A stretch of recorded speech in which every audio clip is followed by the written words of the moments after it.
When it comes to playing diminished chords, most guitarists always resort to the same voicing.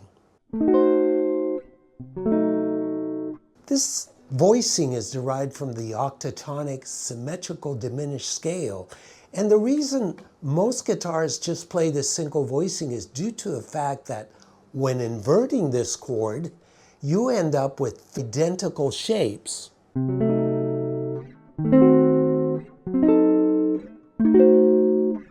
But did you know that when a progression calls for a diminished chord, you have dozens of chord voicing options other than the one I just played? I'm going to comp over the first 4 or so measures of wave by Antonio Carlos Jobim, where the second chord is a diminished. And I want you to first hear it with those diminished voicings you're familiar with.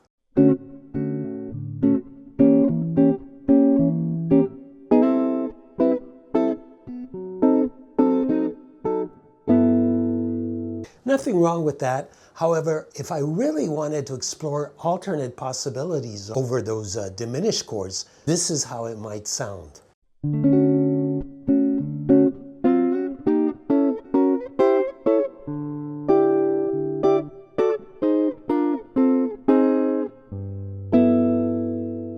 And here it is over a 2-5-1 where I use them instead of the dominant.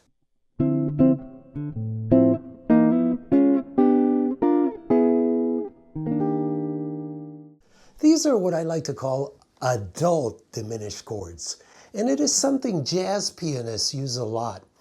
As far as guitarists go, I recall first hearing Jim Hall using them, but you don't have to be Jim Hall to use them. So if you like these sounds, stick with me because in this lesson I'm going to show you how to derive dozens of new chords from the symmetric diminished scale. And after that, I am going to show you their application over any major or minor standard. Let's get started. As most of you know, because it is symmetrical, the 8-note diminished scale has 2 modes, the whole half step mode and the half whole step mode. In this lesson, we are going to work with the second mode.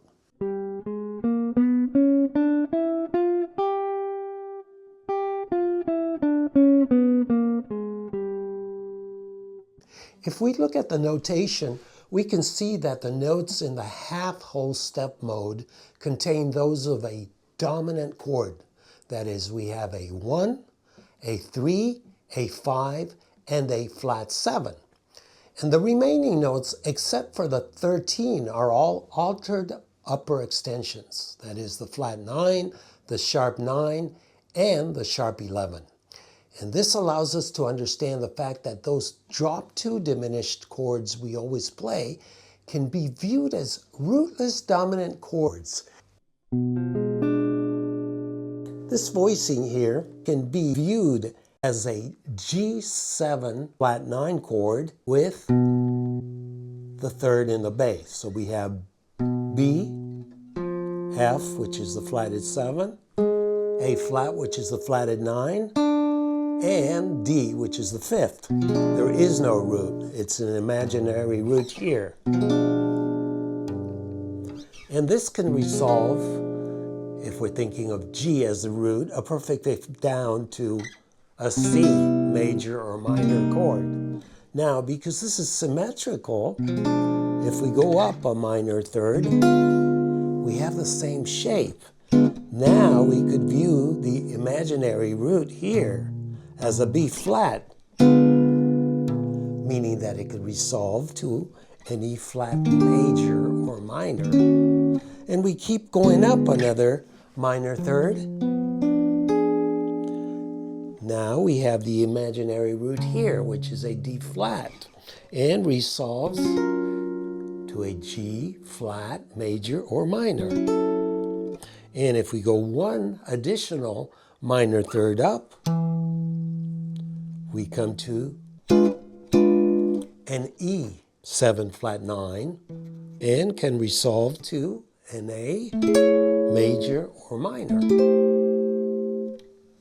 Now, what allows us to derive dozens of additional chord voicings is the fact that from this scale we can derive three different triad categories. First, of course, we have the diminished triad, which is at the core of that drop 2 voicing we examined.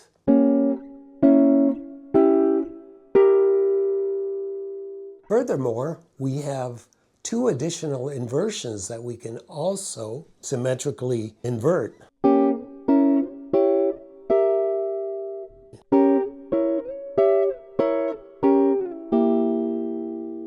Next, we have a major triad.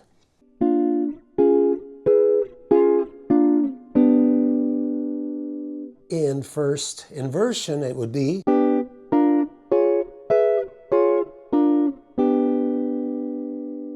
and in second inversion,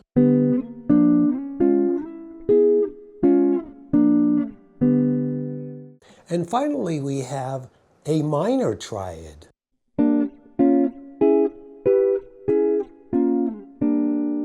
Here it is in first inversion, and let me play it an octave down in second inversion.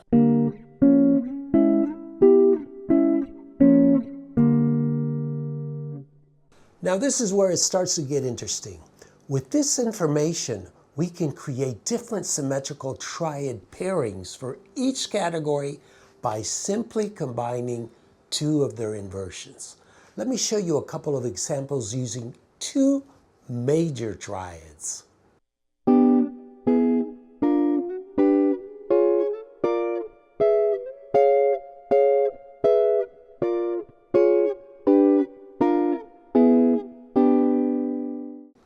So if we examine the notation, you can see that we have four major triad pairs where the first triad of each pair is in first inversion.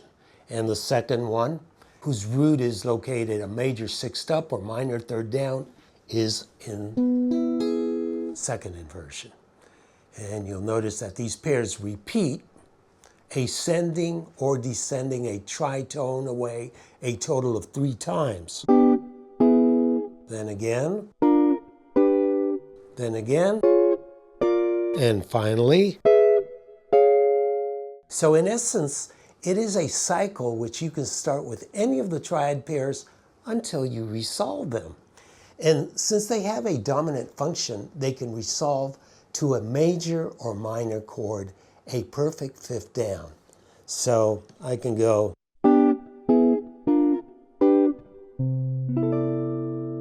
to major or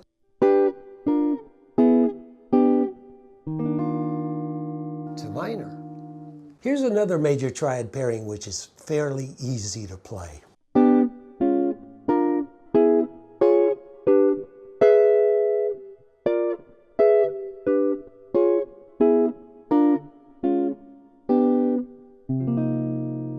There I resolved it to minor, but I can also resolve it anywhere to major.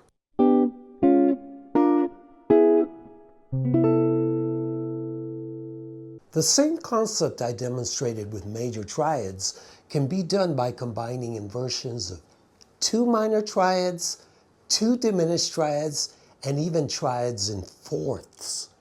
And I feature all of these in this lesson's study package, which I will tell you about in brief. But the most interesting application is when you create triad pairings consisting of two different categories. That is, you can pair major with minor with diminished, minor with diminished, and finally triads and fourths with any of the other categories. The possibilities are endless, and this one is one of my favorites.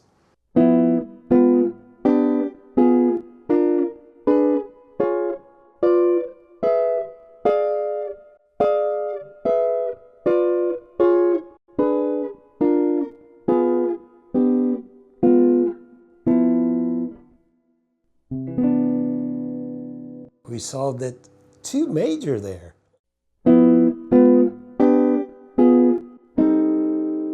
We solved it to a minor sixth there.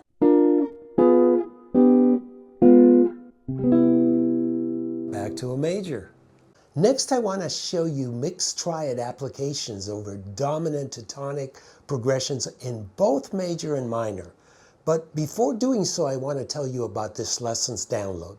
Like I stated earlier, the possibilities in terms of combining the voicings you can extract from the symmetric diminished are so vast that they cannot be covered in just one lesson. So I have put together a 9-page PDF which explains the theory and their application using 30 examples in regular notation and tab. An MP3 of me playing each example is also included, as well as a band and a box file you can use to practice them.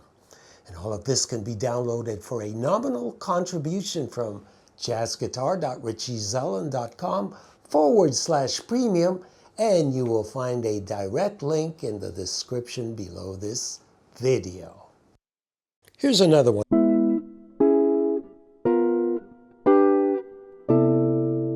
That's resolving to major.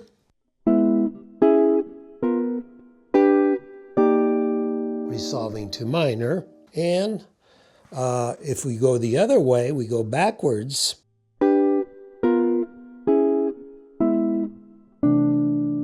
Resolving to major.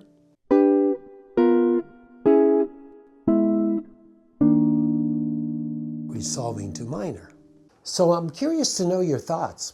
Are you ready to venture further into the world of diminished harmony?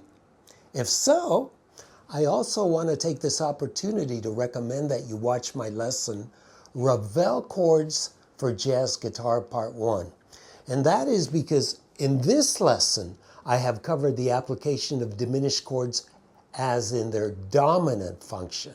On the other hand, in the Ravel video, I show you how they are used in what is known as their auxiliary function.